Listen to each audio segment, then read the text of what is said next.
Hey, everybody out there. We're back again with part of the Gang of Five, several missing tonight. But our topic tonight, two things basically. President Biden's continuing optimism about the economy, which he says is one of the strongest in the world, fastest growing, et cetera, et cetera. And more immediately, what's going on with the stock market, which is apparently already kind of in a mini crash, according to Mark Collinsworth there on the bottom of the screen, who is a financial expert. Also with us here is John Woodford, a longtime journalist, and myself, Larry Sparano, of On Target with Larry Sparano. So let's get started. Mark, you've heard the president repeatedly say, and just this week, in fact, in front of the AFL-CIO, first of all, what a strong union supporter he is, even though he's supported China all these years with the outsourcing. But he continues to say the economy is in good shape. It's just that their messaging hasn't been effective. Now, what's the real story?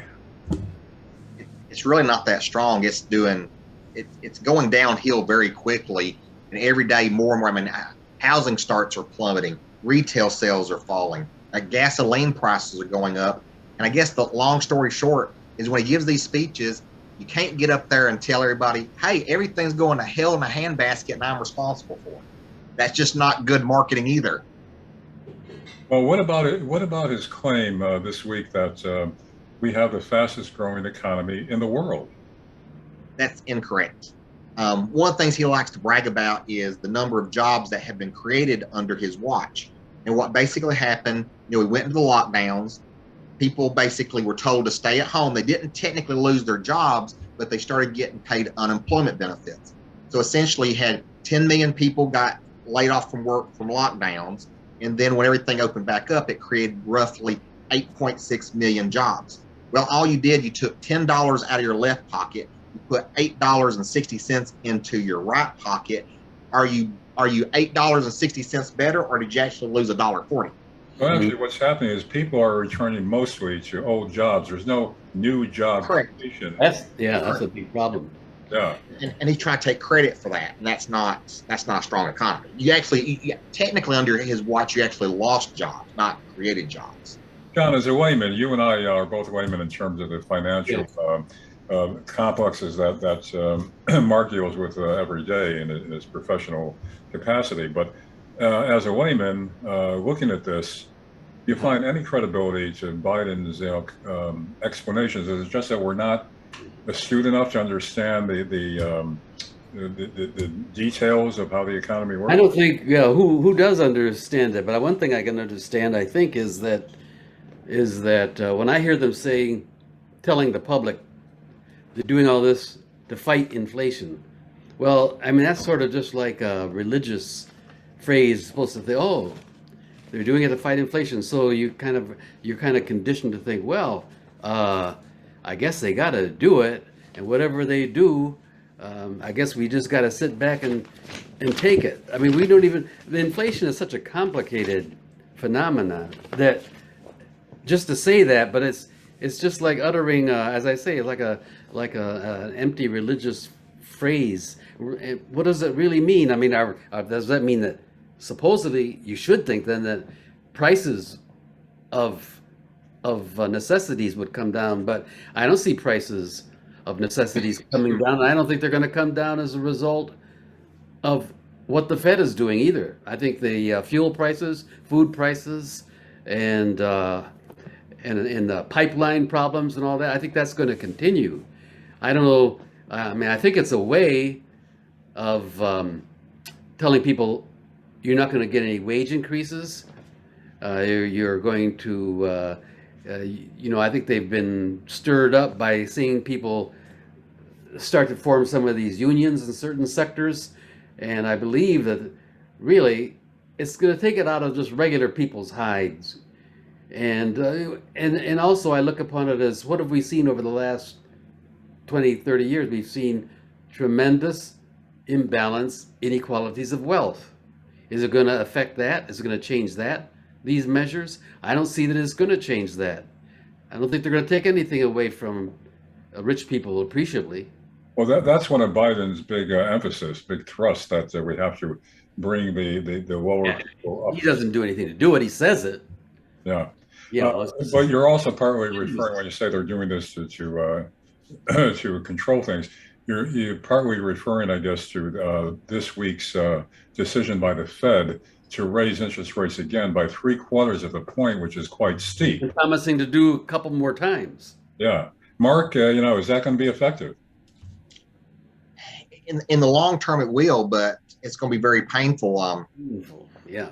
If you do that, I'll give you an example. You already see cracks developing in the economy. The first rate hike they did back here in March, it hadn't even worked its way into the economy yet. It takes roughly about 90 to 110 days for anything the Fed does to work its way in. So you got the 25 in March, you got the 50 last month, 75 now.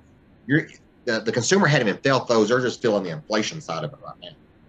So it's going to get worse. How about Biden's continuing insistence that it's basically Putin's fault? They even use the catchphrases: Putin's price hikes, Putin's taxes, et cetera, et cetera. I mean, is any of it Putin's fault?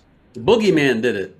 Yeah, gas prices. Yeah, gas prices were already going through the roof before the Ukraine invasion. So who's responsible for the huge increases in gas and oil prices before Putin? Joe Biden. A lot of liberals make the argument that even if he didn't stop the Keystone Pipeline, that wouldn't have any effect because it wasn't producing oil anyway. And since the supply hasn't really decreased that much, why are prices going up so much? Well, part of the problem is, and this is one of the things you really have to master in the financial markets. Financial markets never move on today's information. Financial markets are forecasting machines. They're always looking 3, 4, 5 months in the future. So whatever's happening today really is going to be a result 4 or 5 months down the road. When the Keystone Pipeline was online to start producing oil, the futures markets, which actually predict where oil is going to be at in the future, were actually fairly low. Once Biden took away the pipeline, those future contracts that were expiring 6 and 7, 8, 9 months into the future, those things started going up, implying that the price of oil and gasoline would go up as well. So the markets were looking to future supply, not present day supply. But if future supply would have remained the same without the Keystone Pipeline opening up, it should even out, especially if the demand was the same, or would the demand be increasing, not the supply? Well, that's kind of a trade-off there also. We've had supply has actually decreased a little bit and demand has shot up tremendously because so many people have been, stuck in their homes and stuff. They want to start traveling and so forth. And that's put a huge pressure on demand with a decrease in supply. All right, so that's pent up demand, but won't that even out after a while and prices moderate again? It will usually, even if the Fed didn't raise interest rates, if you let inflation run long enough and hot enough, eventually oil will get to a point to where people just can't afford it and they will automatically start to cut back on it, driving down the prices. But you don't want to wait for inflation to do that because once that happens, that inflation becomes more permanent. All right, in terms of price gouging, which many Democrats and others are making, is there any evidence of that a lot of it, or at least some of it, is unnecessary price gouging, as Biden's people say, the companies are taking advantage of it and hiking prices way up beyond what they need to. Any legitimacy to that at all? Absolutely none. I've heard the argument that the U.S. oil companies hate Joe Biden and they're doing this on purpose to hurt him. If that is a true statement, that means all the U.S. oil companies CEOs had to get together with all the oil companies around the world, Saudi Arabia, Indonesia, Europe, Norway, and all of them on the planet had to get together to hurt Joe Biden. And I just don't think that's feasible. That's just not. Well, I mean, price fixing is nothing new. We've seen that in other industries in other years. So why couldn't it be going on now? Well, let me run this one. So, Larry, have you ever sold a home? Have I ever sold a home? You sold your home, lived in a home and sold it. Okay. Yeah. Did you try to sell it for a higher price than what you bought it for? Yeah, try to. Yeah. Yeah, that's what's going on right now. So all these people that are selling their homes for higher prices, they're price gouging homes. Then, if you want to I mean, price gouging is just a term. Like, when is it gouging and when is it just plain proper regular profit taking? Who's to say? Who's going to call out one thing? Is there a mark? Is there a percentage after which is gouging? I mean, this has been a problem. I mean, way back in biblical times, right? They have usury. Like, how much is too much? Yeah. And too much is too much. Apparently, is really when the society starts to get wacky. Well, and not to mention also these companies are already very highly regulated anyway. They really wouldn't risk trying to price gouge and get in trouble. I mean, the price of oil is going up because of the policies Joe Biden has laid out. And again, he doesn't want to say, "Hey, the $10 you're paying for your gasoline, I'm the reason for it." I'm sure you've seen the little stickers. I did that, pointing at the gas tanks, and that's true. He did that, and he just doesn't want to admit it because he either doesn't understand economics or he doesn't want to have a bad marketing point. But some A people, lot of stuff is going up. Food's going up, and housing is going up, and and you have these problems with the supply chains. I mean, pharmaceuticals going up, and the healthcare industry, they got a big boon out of all the COVID programs and everything. But I mean, the basic thing is, though, I see Joe and Mary Blow are the ones that are taking it. That's whose hides it's coming out of. Well, now some critics suggest that they're doing this intentionally in order to push for the quicker transition to electric cars. Nah, they don't have that kind of control of things. I don't think. If they think they can push and pull and stuff like that, like they have a mechanism that they can do something like that, and they're deluded. Well, I mean, not whether they can, but whether they think they can. I mean, is that what's going on, at least in part, that they think they could force everybody into electric Well, cars? we do have that type person. We got them here in our town where they screw up our traffic, and they call it traffic calming, and they just want to make it hard for drivers, and they have a vision that this is going to bring in a day of increased bicycle riding, that kind of stuff. I mean, you get certain types that get in power that think that they can manipulate things like that. So I wouldn't put it past some people to think, oh yeah, we're going to hurt them, and we're going to hurt them until they knuckle under. Well, Mark, I don't know that they're doing it. I don't know. It just wouldn't surprise me. what do you think, Mark? Do you think that's part of why the administration is doing this, because of their delusion about getting everybody on electric power sooner? I think so. I mean, I think I sent you the Twitter feed that Joe Biden has sent out.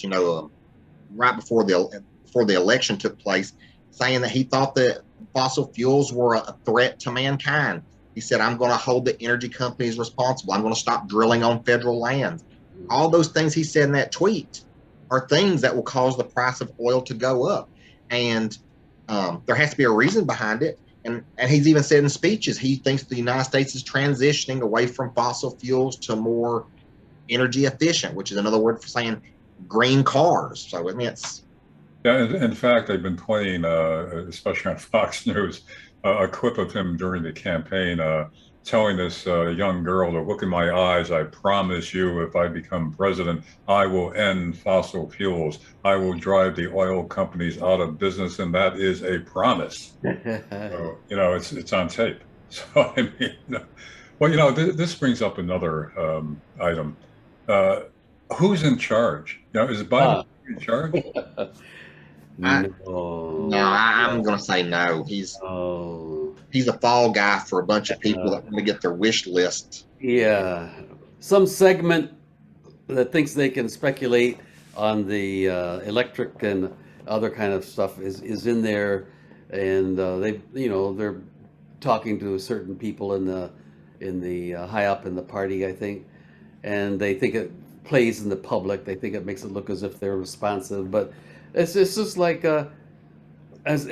people imagine that if they had these electric cars that are made and produced with all sorts of fossil fuels and other things and other things, polluting things and everything else being used in their manufacture, it's as if they're really imagining they're going to be in some kind of new clean world through some kind of magic. Yeah, and electric power is produced with fossil fuels, basically.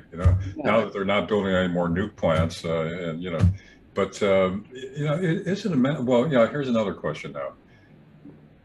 It's like, who's behind this? Is it like the extreme progressive liberals that has his ear, or is it the big corporations that he's always been cozy with during his campaign That's more as likely. a senator? So, I mean, and wouldn't that be conflicting between his loyalty to the big corporations, the big money, and the woke crowd? That, to me, that's a contradiction, or does it all blend together? I think the woke crowd is just sort of like useful fools they have around.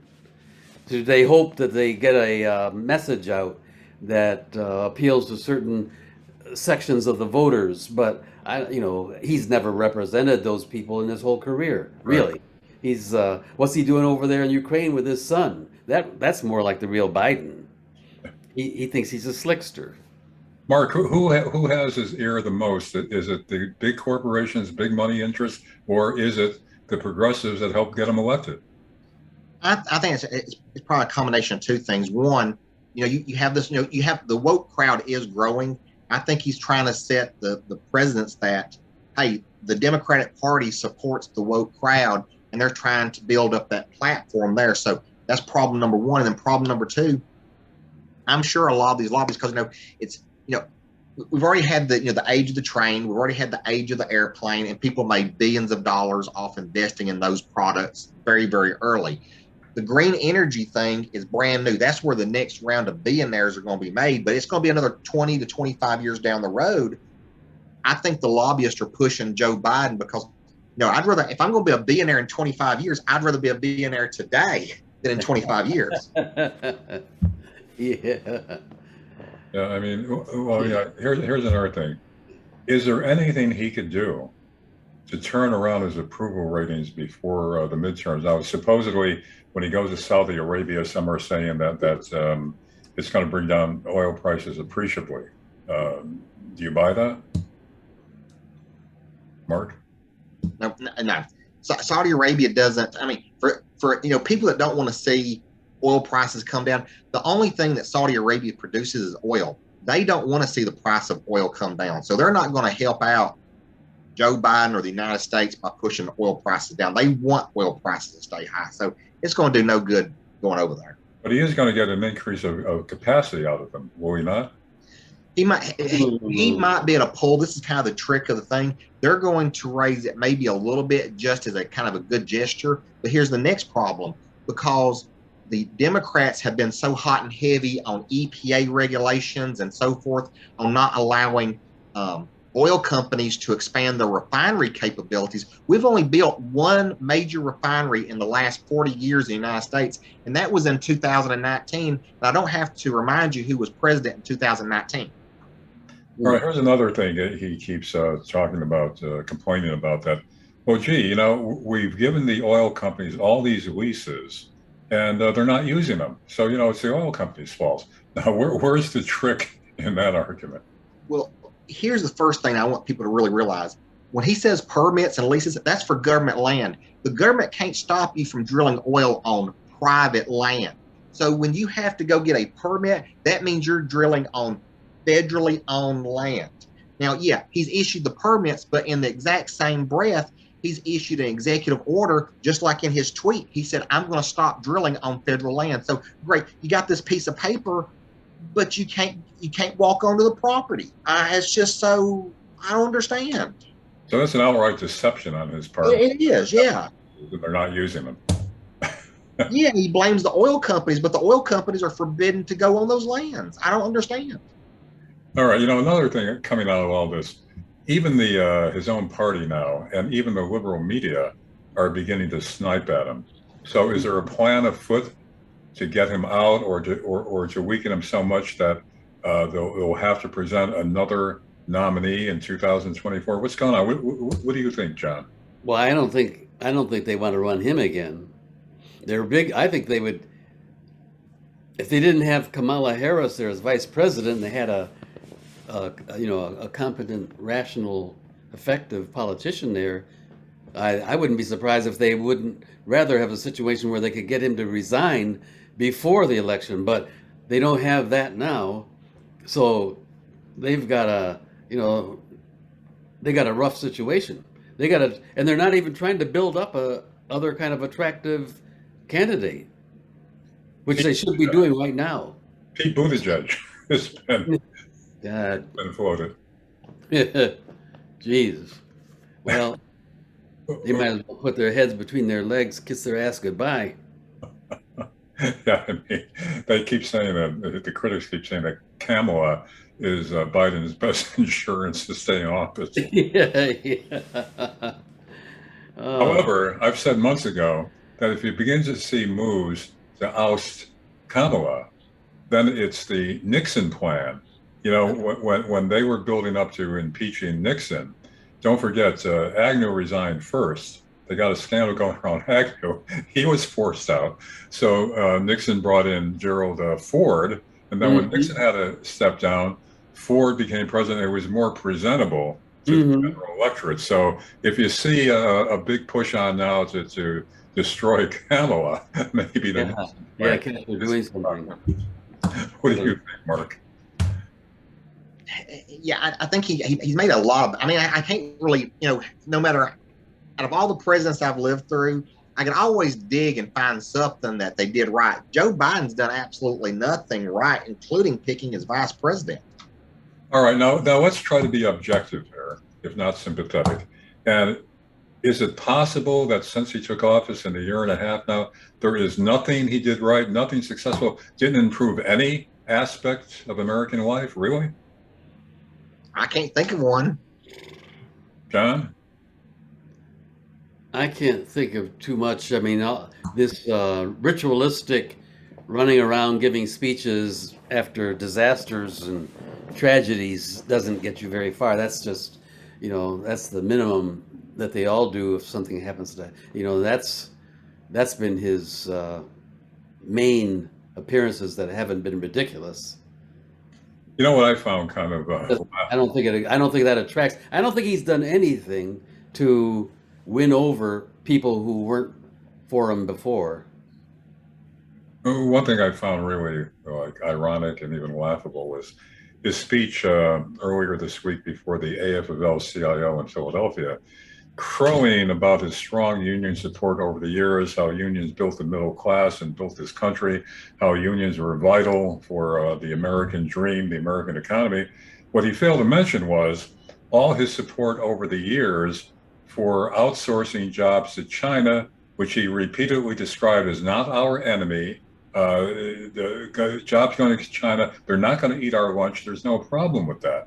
It's just lately he's been giving lip service to reigning in China, but the horse has already run out of the barn. How do you get those jobs back now? But I mean, really, he had a long history of rooting for China, leading the charge to admit them to the World Trade Organization, and then bestowing most favored nation status upon them, which gave even more of a leg up of China over American companies. So all of a sudden now he has to reign in China. I mean, to me, that's totally ridiculous.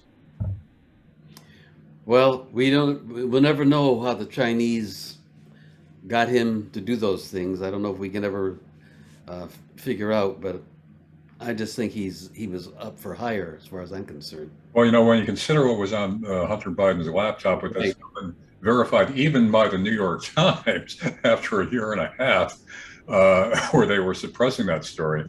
They're saying that the laptop belongs to Hunter. The emails are authentic, and the emails spell out the interest that his son was currying for the father in Burisma, in Ukraine, in Russia, and in China. They were making deals, and he and his son were profiting from it. It's on the emails. Well, that's another thing, Larry. If he's worried about oil prices, why not hire his son Hunter as a consultant? Because Burisma was paying him what, $2 million a month or something, and he never set foot on an oil field or something. I mean, he's also said his son is the smartest person he knows. Yeah, so use him as consultant. yeah. You start bringing hookers into the White House and stuff. A few moments when he's sober. Yeah, I bet Hunter knows how to get the price of crack down. And Hunter has said on phone calls that they're releasing now, I guess from the laptop, that my father thinks, I'm a god. He always goes to me for advice and listens to what I say about foreign policy and all that. So if that's true, he got it, I mean, it's one thing after another. But I mean, to give poor Joe Biden credit, not to pounce on him, Is he even trying? Does he even think that he's doing good, or does he know it's all a ruse? Whew, boy, when you look at him sitting there on those interviews, where the interviewer the other day, and they looked as if they were just taking pity on some old guy who was babbling almost, or he'd gone too far. I mean, he used up too much energy, and they got to say, let's take a time out. And even Biden looked. He said, yeah, it's a good idea. He knew he was just sort of spacing out Yeah, during the what was that TV Jimmy Kimmel. yeah, Kimmel, yeah. Oh yeah, Oh, that was a sad thing. that's very sad. Whoa, Uh, boy, oh boy. so I mean, I don't know where all this is going now. It's Well, you know, they presented him as a candidate because all the others were not mainstream enough. He was the most centrist, or at least he could be projected that way. So he became the nominee, especially after he made that deal with Clyburn in South Carolina, where he won the Yeah. primary with Clyburn's endorsement. And after that, he started taking off. Then within, I think, a week and a half, all the other Mhm. candidates dropped out. He stumbled into it through this whatever's motivating Clyburn. He's another guy's been, on various takes for interest. But yeah, I mean, whoever, if they had a regular kind of a candidate, they could have run a pretty good race with several of them. I think really a better race. They didn't need him to win. Well, I mean, I mean, considering who the main candidates were during the primaries, I mean, there wasn't anybody else that they could sell as a reasonable Democrat, non-radical, appealing to a broad cross. Well, it's hard to imagine. I mean, none of those people are really all that radical. They're just political pros and hustlers, really. I don't know. You know, I mean, I think the Democratic Party just seems to have a hard time getting back into a back room and thrashing things out, and not having ridiculous candidates come out of the woodwork and pick somebody, uh, and then pick them for the right reasons, rational reasons, who could win. They don't seem to be able to do that. They always have this kind of a knockdown, drag out, round robin. Also getting back to who has the goods on them, and is that keeping them in line now? China, I think, to some extent, has the goods on them. Ukraine, even the Russians. So, in other words, to put it bluntly, there is blackmail material there, according to what we could extract from the Hunter Biden laptop and other reports over the years. So, in other words, how far could he go without the people who compromised him and who he compromised with coming down on him, saying, "Well, if you do this, we're going to tell about that." So, I mean, is that part of it? I mean, I don't want to accuse him directly, but that seems a strong possibility to me. well, it could be, but another thing, I feel pretty confident that the GOP is going to take the Senate and definitely take the House of Representatives.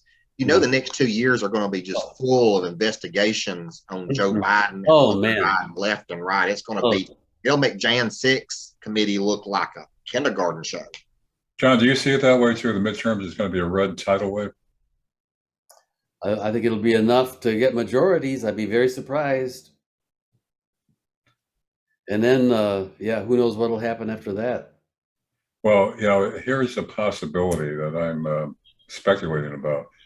That considering everything that they had to pull and put in place to achieve dominance now, presidency, Senate, House, they're not going to give it up easily.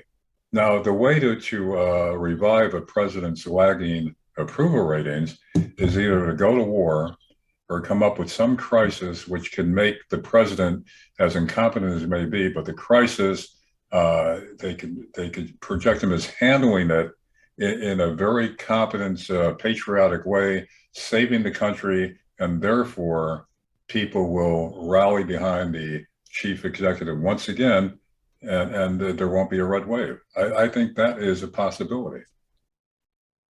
Well, if they had I mean, what war are they going to have? If they want to have a war with Russia, that's would be insane. I don't think people would be happy to see that, and that's for sure. If for the whatever amount of seconds or hours that they might be witnessing it, and if it got nuclear, and they're certainly not going to be sending a lot of U.S. troops to fight over there. I don't see that would be a popular thing. I don't think he can gain that, and I don't think he can deliver any victory that's going to overturn what's going on now. I don't see what area that he can make better.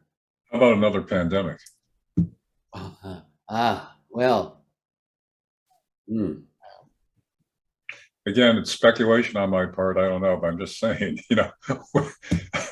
with everything turned upside down now, who knows where it's going and what the possibilities are. I mean, we know. I don't think sane people look upon him with a great deal of confidence or even affection or approval, really. I don't see, I mean, even people who voted for him, I mean, a lot of them, as the woman in Cleveland said, when she say, don't give me just half a bowl of shit and tell me I gotta eat it because only half a bowl, it could have been worse. Yeah. I mean, that was the way a lot of the people voted for him in the first place. Yeah. Mark, you said that Biden will go down in history as the worst president of the United States ever. Now, is that hyperbole? No, for modern times, I definitely think, look at the polls. I mean, he called Donald Trump the worst president in history, and it took Donald Trump 4 years to get his poll numbers as bad as Biden's. And now Biden's numbers have not only broken through Trump's floor, but Trump only stayed at his worst level, only stayed there for 2 or 3 days. Biden stayed at below those levels for 4 months, 5 months now. So it's definitely not looking good for him. And then polls, the key thing here is polls that historically have always leaned Democrat and have always put kind of a more positive spin. Those polls show him in bad shape. So I just don't see, he's a bad president. Do you think the January 6th hearings put the effect on Trump aside, whether that's going to make him less viable as a candidate in 2024?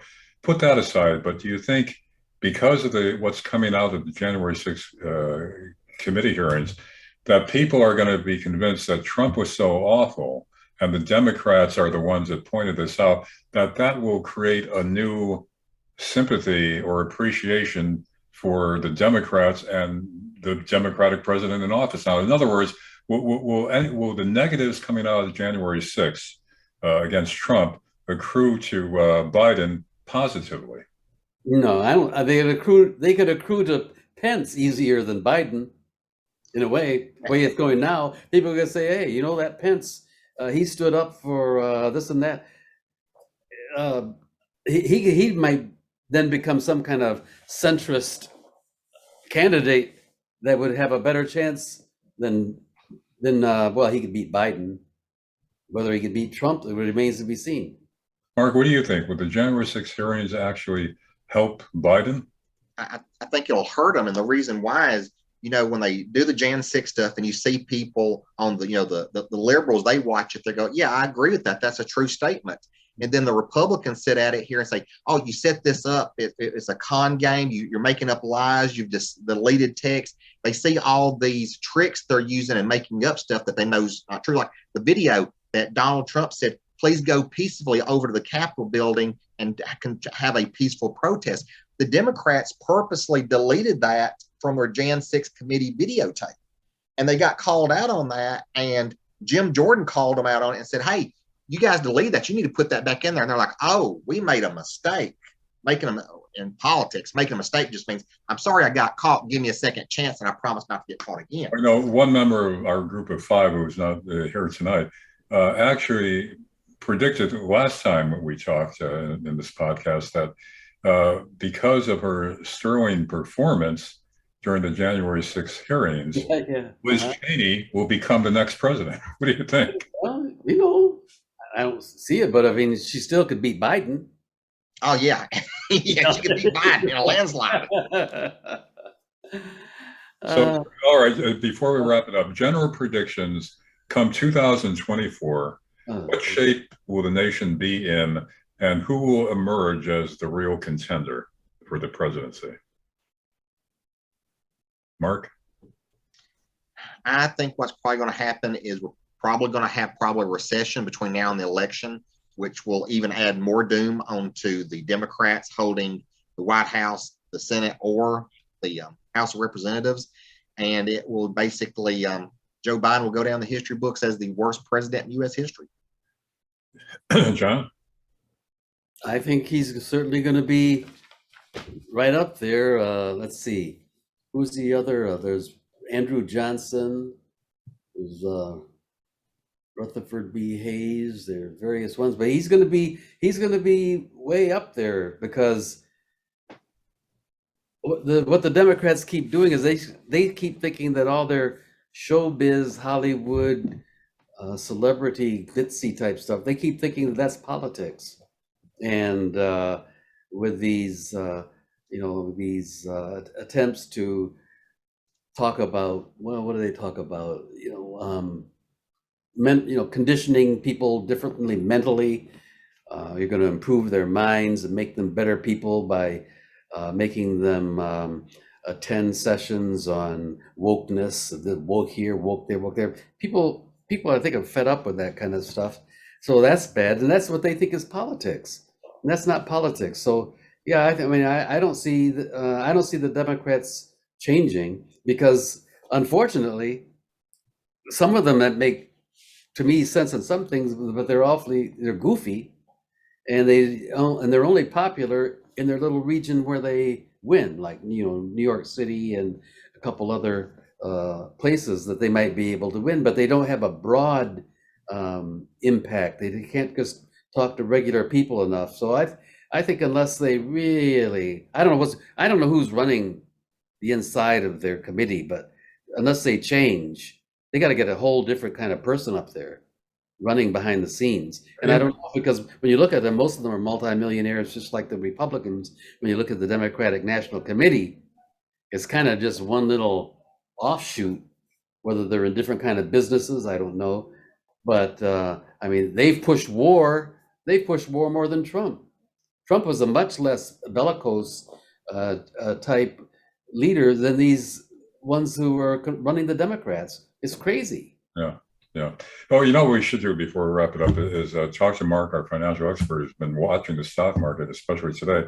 Another drop today. So, Mark, where's it going? How bad is it going to get? How soon? Well, if you look back at valuations, inflation's running at 8.6%. We haven't seen 8.6 since 1981. So if you look at what's called PE multiples, the way the value, what's the value of the stock market's at, for us to get back to the same PE multiple that we were back in 1981 when inflation was 8.6, stock market could easily drop another 40% from here to get back to that level. I don't think it will. I think the Fed will hit the panic button before that happens. But for the Fed to hit the panic button and start putting more juice back into the economy, I think you'll have to see another 20 to 25% decline before they do that. Yeah, and just this week, the Fed raised it another 75 basis points, which is 0.75%, which is quite steep again, correct? Very steep, and not to mention, the economy is already starting to slow down because consumers are spending more money at the gas pump and on food and so forth.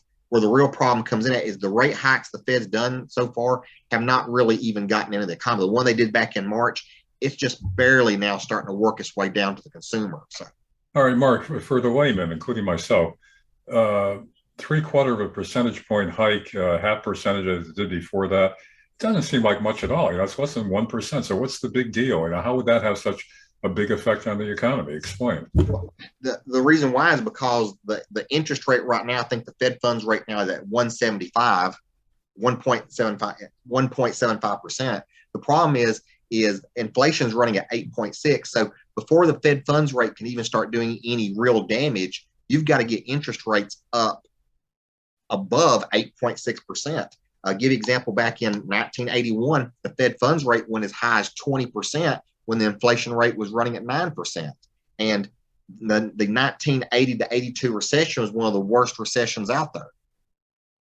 We have a big recession in I mean, look, the cost of things that people need is now, I think they say it's up, well, let's see, how much has gas gone up in the last, gas is getting close to almost have doubled, right? Yeah. Well, Over 100%. Yep. yeah. I mean, really, how are people going to take something? That's just that. And is this effect trickles all over things that people got to buy? Yep. I mean, talk about increase in poverty. Well, but getting back to the interest rates, little bit raises. It actually comes out to more than that, doesn't it? I mean, the Fed may raise it 3/4 of a percentage point, but that translates into more if you go out to take a mortgage or a loan, et cetera, right? So explain that. Correct. So yeah, so when the Fed raises interest rates, that's basically a signal to the banks to raise their interest rate. So when you go to want to buy a house, that means you're going to pay a higher interest rate on it. That means when you go to buy a car, you're going to pay a higher interest rate on it. And that extra money you're paying is taking money away from other things that you spent. I mean, like if you were going to buy a house for 3% interest and you end up paying 4% interest on it, that extra 2% is preventing you from going out and buying maybe a washing machine or a car, and those washing machines and cars create jobs. So Especially like the big ticket items, even a percentage point increase adds up. Yeah. Especially over like 30 years for a mortgage, if you pay. Correct. And homes are big things. Just you shell out a few $100,000 for a home. Yeah, but also now, if the Fed raises it, let's say 1 percentage point, it doesn't mean that the banks are going to raise it just 1 percentage point. They could raise it more than that, and they do, don't they? Well, that's correct, because banks now, when the Fed raises interest rates, banks then have to look at who they have loans with that are on floating rates, and they sit here and go, well, this person has a lower credit rating than this person, so they're going to raise interest rates on that person more to compensate them for the extra credit risk they take on with that person. All right, for housing market's going to be hit, the cars. Yeah. I mean, it's going to be. I'm wondering what's going to happen in the state of Michigan when this impact on the cars alone, cars plus houses. you're talking about like the car industry there? Oh yeah, people are not going to be able to buy cars at the rates that they've been buying. Yeah. And they're turning out. It's going to be overproduction of some commodities because they anticipated certain kind of consumer spending in normal kind of times. There's not going to be a normal amount of consumer money to buy stuff. So, John, are you anywhere near the Detroit area, which is? Oh yeah, it's just 45 minutes away. Oh, so you probably know a lot of people that are involved with making cars, right? Oh yeah, yeah. So they must be pretty worried. Oh yeah. They've already been scrunched down. I mean, they've lost so many jobs already. That's why, I mean, all these cities that are having, Flint, Pontiac, Lansing, Detroit, areas where they were making a lot of cars, they've already, a lot of those areas already look like war zones as far as the decayed housing and a lot of problems, let alone the rural areas too. A lot of our rural areas, people had jobs connected with the auto industry one way or the other, and they're hurting too. Yeah. Mark, for laymen such as myself and John, should we be panicking about any of the money that we have in our 401ks, the stock market, investments, this and that? I mean, is it, do we head for the hills or go to cash? What do we do? Well, it really comes down. It depends on what you own. Energy stocks have done really well so far this year, and I think they will continue to do well for a little bit longer. If we start getting into a possible recession, energy stocks don't do well in recession. But where the real damage has been done in the stock market is with the technology stocks. Your high tech, semiconductors, smartphones. Those companies have have gone just ballistic over the last 13 years, and stocks don't go to the moon. They have to pull back to fair value, and those tech companies, there's a lot of room between where they're currently at and where fair value's at. Okay, well, I can't say we're ending on an optimistic note, but once again, the audience out there, thanks for joining us. I hope we haven't depressed you too much. I hope you've gotten some useful information, and we will continue with our podcast as the issues continue to come up. So thanks once again for joining us. Thank you. Okie doke. We'll see ya.